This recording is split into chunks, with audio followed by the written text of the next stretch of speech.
Illness, Healing, and Renovation. The Third Testament. Revelations of Jesus Christ. Chapter 43.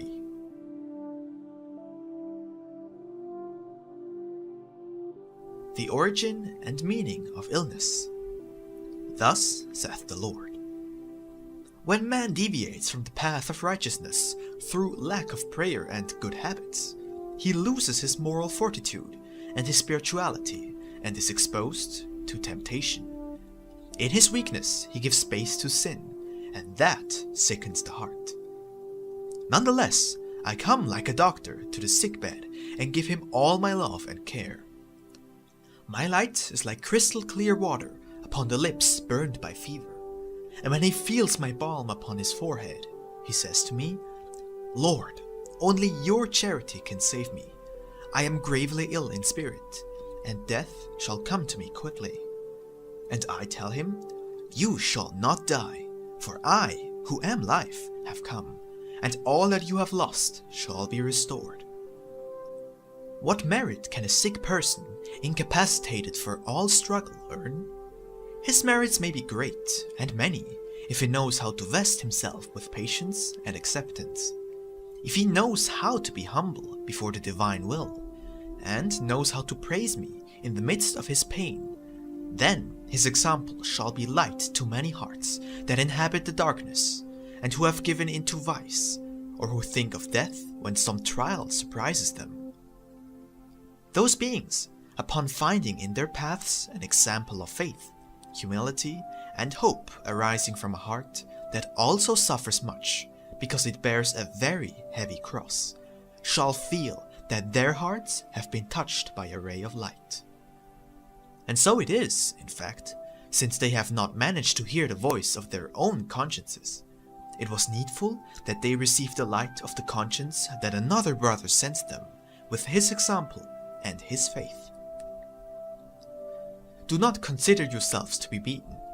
Do not call yourselves failures. Do not bend under the weight of your sufferings. Keep the lamp of your faith always illuminated before you. That faith and your love shall be your salvation.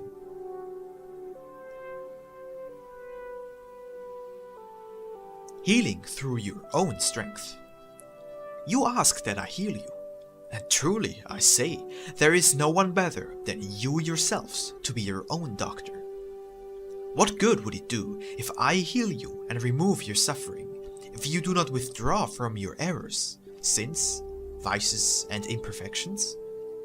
It is not pain that is the origin of your ills, but your sins. Behold, there the origin of suffering. Fight against sin, withdraw it from you, and you will be healthy. But that is for you to do. I only teach and help you. When through your conscience you discover the origin of your afflictions and establish the means to combat it, you will feel the divine strength in abundance, helping you to triumph in the battle and win your spiritual freedom. How great will be your satisfaction in feeling that through your own merits you were able to liberate yourselves from pain and also win peace. Then you will say, O my Lord, your word was my balsam. Your doctrine has been my salvation. My people, the true healing balsam that is able to heal all illnesses, originates from love. Love with your spirit, love with your heart, and love with your mind. And you shall have strength enough to heal not only the illnesses of the body, or to give consolation for small human miseries, but will also know how to resolve the spiritual mysteries and the great anguish, confusion, and remorse of the spirit. That balsam resolves the great trials, illuminates, calms sorrows, and melts away the chains of oppression. Men who have been brought to despair by science shall return to health and life with the touch of that balsam. The spirit that has parted shall return at the word of love of the brother who calls. Abolish pain. The life I created is not painful. The suffering comes from the disobedience and faults of the children of God. pain is a characteristic of the life that dissolute men have created. Elevate your gaze and discover the beauty of my works. Prepare yourselves to hear the divine concert. Do not exclude yourself from the feast. How will you participate in that delight if you isolate yourself? You will live sad, tormented, and sick. I wish you to be harmonious notes in the universal concert. I wish you to understand that you sprang from the source of life, and that you feel my light is in all consciences. When will you come to the maturity necessary to say, Father, subordinate my spirit, as well as my will and my life to yours? Do you understand that this you cannot see while your senses are sick and your spirit selfishly isolated from the path? You live under the torment of illnesses, or of the fear of contracting them. And yet, what is a physical illness compared to an error of the spirit? Nothing, if the spirit knows how to raise itself up. For in my charity you shall always find help. Just as the blood runs through your veins and gives life to the body, so too the strength of God, like a torrent of life, passeth through your spirit. There is no reason to be ill if you comply with the law. Life is health, joy, happiness, and harmony, and being ill, you cannot be a storehouse of the divine goods. Whether unhealthy in mind, heart, or body, the Master tells you to ask your spirit, which is a child of the Almighty, to return to the path, to heal your ills, and help you in your weakness.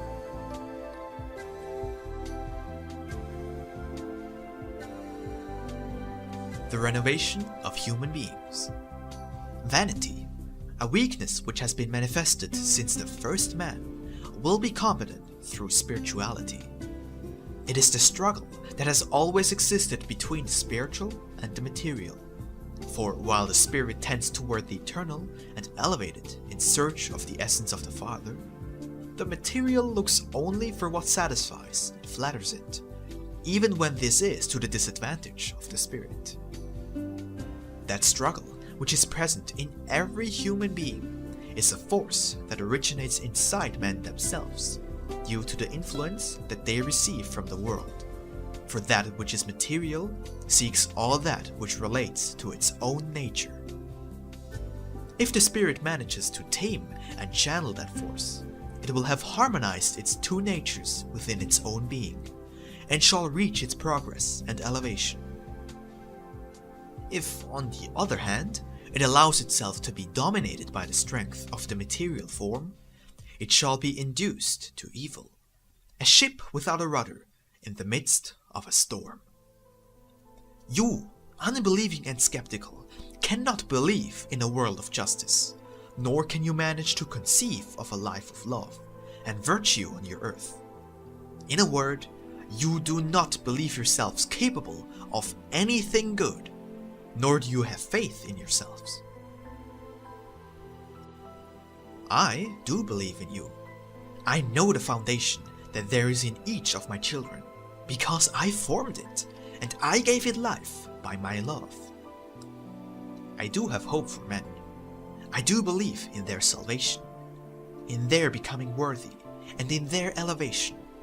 For when I created them, I destined them to reign on earth, making of it a dwelling of love and peace, as well as that their spirits be forged in the struggle to come, by merit, to dwell in the light of the kingdom of perfection, which belongs to them by eternal inheritance.